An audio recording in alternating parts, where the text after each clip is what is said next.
नमस्कार दोस्तों, मेरे चैनल पे एक बार फिर से आप लोगों का बहुत-बहुत स्वागत है। दोस्तों अपने इस वीडियो में मैं आप लोगों के लिए लेकर आई हूँ कक्षा 12th का हिंदी असाइनमेंट जो कि नवंबर माह का आ चुका है, आप सभी को पता होगा, तो उसी के आंसर्स। तो चलिए शुरू करते हैं बिना देरी के। क्वेश्चन नंबर 1 प्रश्न क्रमांक 1 निम्नलिखित अपठित गद्यांश, एक अपठित गद्यांश दिया होगा जिसको आपको पढ़कर उससे रिलेटेड जो भी क्वेश्चंस पूछे गए हैं उनके आंसर आपको देने हैं। तो ये है फर्स्ट क्वेश्चन। अब इसमें सारे क्वेश्चन देख लेते हैं कि इस अपठित गद्यांश से जो क्वेश्चन आए हैं वो कौन कौन से हैं। क नंबर क्वेश्चन है गद्यांश का उपयुक्त शीर्षक दीजिए। तो आप गद्यांश को पढ़ेंगे तो आपको उसमें दिखेगा आनंदप्रद स्मृति। मतलब जो लेखक है उसने उसमें लेखिका ने बताया है कि वो अपने पिता के लिए अपनी माँ की अनुपस्थिति में चाय बनाना चाहती थी और वो बहुत ज़्यादा खुश थी कि वो अपने पिता को उससे चाय बनाकर बहुत ही आश्चर्यचकित कर देगी। तो वो उसकी एक आनंदप्रद एक स्मृति थी जो उसके लिए हमेशा उसके याद बन के रह जाती। तो इसलिए इस गद्यांश का हम एक शीर्षक लिख सकते हैं आनंदप्रद स्मृति। इसके बाद ख नंबर क्वेश्चन देख लेते हैं। पहली बार किए जाने वाले किसी भी काम में किस बात की संभावना होती है? तो उसका आंसर आप लिख सकते हैं पहली बार किए जाने वाले काम में उसके बिगड़ने का भय और काम बिगड़ने की वजह से अन्य घटनाओं के होने की संभावना भी होती है, जैसे कि लेखिका के साथ हुआ। उसने सोचा कुछ और था और हो कुछ और गया। तो इसी को आपको एक छोटा सा उसमें लिखना है क्योंकि 1 मार्क्स के क्वेश्चंस है, तो सारे 1 मार्क्स के अकॉर्डिंग आप थोड़ा सा लिख सकते हैं 2-3 लाइन का, तो भी आपका आंसर हो जाएगा। ग नंबर क्वेश्चन देख लेते हैं। लेखिका के अनुसार कौन सी स्मृति आनंदप्रद है? लेखिका के अनुसार पहली बार किए गए कार्य से संबंधित कोई दुर्घटना भी स्मृति की एक आनंदप्रद स्मृति भी ही होती है। मतलब उसके साथ जो हुआ उसे एक बहुत ही अच्छा अनुभव और हमेशा के लिए याद रहने वाली उसकी एक स्मृति बन के वो रह गई थी, जो उसे खुशी देती थी हमेशा। लेखिका का कौन सा अनुभव खतरनाक था? लेखिका का पहली बार चाय बनाने का अनुभव खतरनाक था।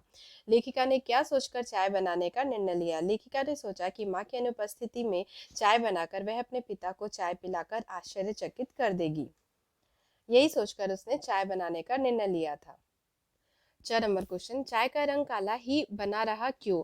लेखिका पहली बार चाय बना रही थी, उसे चाय पत्ती डालने का बिल्कुल भी अंदाजा नहीं था, तो उसने तो थोड़ा ज़्यादा चाय पत्ती डाल दी थी जिसकी वजह से चाय जो थी वो काली पड़ गई थी और वो एंड तक काली, मतलब लास्ट तक वो काली ही रही। इसी मतलब चाय पत्ती ज़्यादा डाल देने की वजह से चाय का रंग काला ही बना रहा। ये आप लिख सकते हैं इसमें 2 लाइन में। मतलब सार यही है, इसको आप अपने तरीके से चेंज करके भी लिख सकते हैं, जो भी आपको लिखना हो।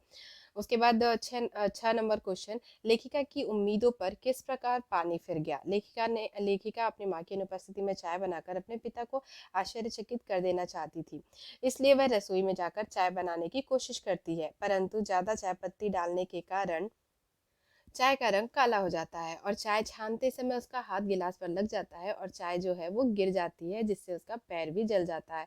मतलब इस प्रकार उसकी उम्मीद जो रहती है, जो वो सोची रहती है, उस पर पानी फिर जाता है। Next question.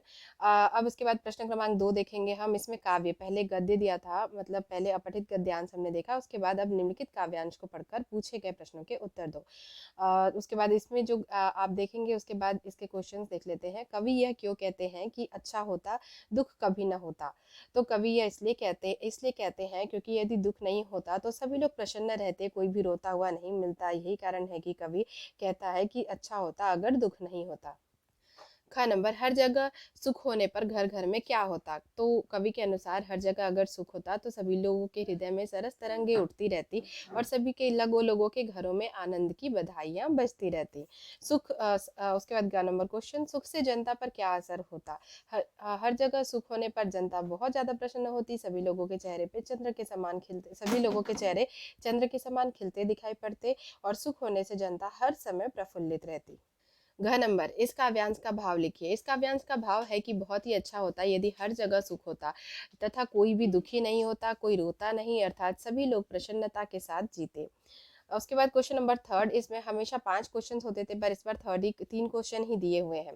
तो क्वेश्चन नंबर 3 देख लेते हैं। जाति प्रथा भारतीय समाज में बेरोजगारी व भुखमरी का भी एक कारण है, कारण कैसे बनती रही है? क्या यह स्थिति आज भी है? तो इसका उत्तर हम देख लेते हैं। जाति प्रथा किसी भी आदमी को अपनी रुचि के अनुसार पेशा चुनने की अनुमति नहीं देती, उसे केवल पैतृक पेशा ही अपनाना पड़ता है, वह किसी अन्य पेशा को नहीं अपना सकता, भले ही वह उस पेशे में पारंगत क्यों न हो। आज उद्योग धंधों की प्रक्रिया और तकनीक में लगातार विकास हो रहा है, जिससे कभी कभी भयानक परिवर्तन उत्पन्न हो जाता है। ऐसी स्थिति में व्यक्ति को पेशा बदलने को मजबूर होना पड़ता है। ऐसी स्थिति में यदि मनुष्य को पेशा न बदलने दिया जाए तो वह बेरोजगारी और भुखमरी का शिकार भी हो सकता है, मतलब हो जाता है। आज भले ही समाज में भयंकर जाति प्रथा है, लेकिन उसके बाद भी कोई ऐसी मजबूरी नहीं है कि वह अपने पैतृक व्यवसाय को छोड़कर नए पेशे को न अपना सके। आज जो लोग पैतृक व्यवसाय से जुड़े हैं वे अपनी इच्छा से जुड़े हुए हैं अथवा किसी अन्य व्यवसाय में योग्यता की कमी के कारण पैतृक व्यवसाय को अपनाए हुए हैं। तो दोस्तों ये थे 3 क्वेश्चन हिंदी के।